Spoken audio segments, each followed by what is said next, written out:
Hello friends, विशाल online classes YouTube channel में आप सभी का स्वागत है। इस वीडियो में मैं आपको ब्याज निकालने का सबसे आसान तरीका बताने वाला हूं। दोस्तों, जैसे कि आप देख सकते हैं, मैंने एक क्वेश्चन लिख रखा है 25,000 रुपए का 3% वार्षिक ब्याज की दर से 2 माह का ब्याज कैसे निकालें। तो बहुत ही आसान और सिंपल तरीका है, मैं आपको बताता हूँ इसको कैसे सोल्व करना है। तो इस क्वेश्चन को सोल्व करने के लिए हमारे पास 3 चीजें हैं, एक मूलधन और दूसरा दर और तीसरा समय।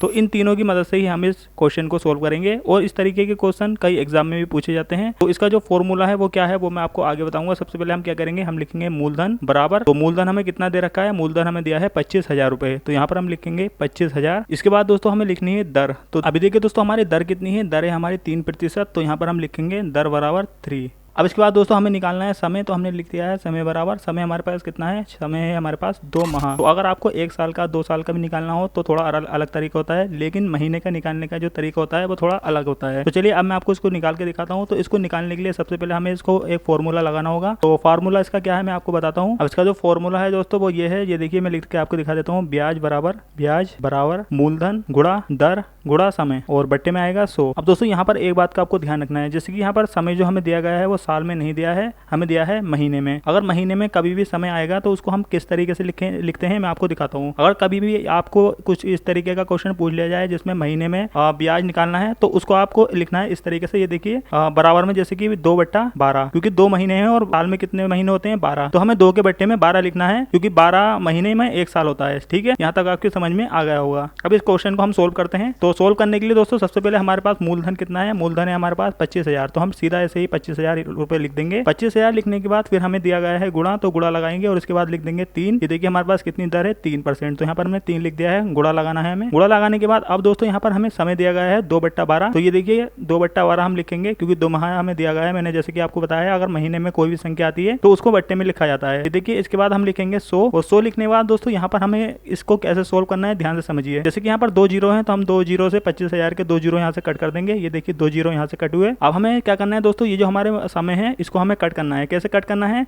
2 को हम कट करेंगे, 2 एकम 2 और 2 तिया 6। ये देखिए 1/6 आया है, ये हमारा कट चुका है। चलिए अब इसको नीचे बढ़ते हैं। अब देखिए हमें क्या करना है, यहाँ पर हमारे पास संख्या बची है 250, क्योंकि हमारे 2 जीरो कट गए थे, तो हम यहाँ पर लिखेंगे 250 गुणा 3/6। अब हम क्या करेंगे दोस्तों, अब हमारे पास इसको सोल्व करना है। सोल्व कैसे करना है, 250 को हम 3 से गुणा करेंगे तो कितना आएगा, 750, तो यहाँ पर हम लिख देंगे 750।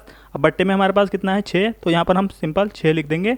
6 लिखने के बाद अब हम इसको कट करेंगे। कट कैसे करेंगे, 6 का पाड़ा पड़ेंगे, 6 एकम 6, तो ये आएगा 6 एकम 6, 1 लिख दिया है। और हमारे पास कितना बचा है अब यहाँ पर 15, 1 यहाँ से बचा है और 5 ये है 15। तो अब हम 6 को 15 से कट करेंगे तो कितना आएगा, 6 दूना 12, तो यहाँ पर हमने 2 लिख दिया है। अब हमारे पास बचा है 3 और 0 हमारे पास पहले से ही है, तो अब हम क्या करेंगे, अब हम 30 को 6 से काटेंगे तो कितना आएगा, 6 पंजे 30, तो यहाँ पर हम लिख देंगे 5, 6 पंजे 30, तो ये पूरा कट गया है हमारा। और हमारा जो फाइनल आंसर निकल के आया है वो आया है 125 रुपए। मतलब जो हमारा ये क्वेश्चन था इसका आंसर निकला है 125 रुपए। तो आपको 25,000 रुपए का 3% वार्षिक ब्याज की दर से 2 माह का ब्याज देना होगा 125 रुपए। तो ये सिंपल सा तरीका होता है ब्याज निकालने का। तो दोस्तों उम्मीद करता हूँ वीडियो आपको पसंद आई होगी और आप समझ गए होंगे। तो अगर आपको ये वीडियो थोड़ी सी भी अच्छी लगी हो तो आप इसको लाइक करें, शेयर करें। अगर आपका कोई सवाल हो तो नीचे कमेंट करके जरूर बताइएगा। तो मिलते हैं अगले किसी नई वीडियो में। Thank you for watching.